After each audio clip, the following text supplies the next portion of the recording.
சூட்டும் பூவுக்காக நெடுங்கூந்தலாடுது.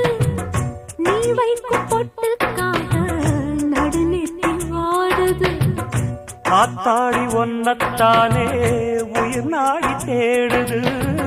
காவேரி எங்கே போகும் கடல் வந்து கூடுது.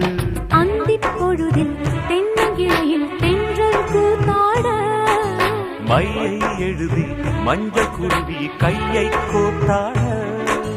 அடங்காத ஆசை கொண்டு நானும் போராட. உனக்கென பிறந்தவ ரெக்க கட்டி பறந்தவ இவதான். என விட உனக்கு இங்கு மனசுக்கு பிடிச்சவ எவதான்.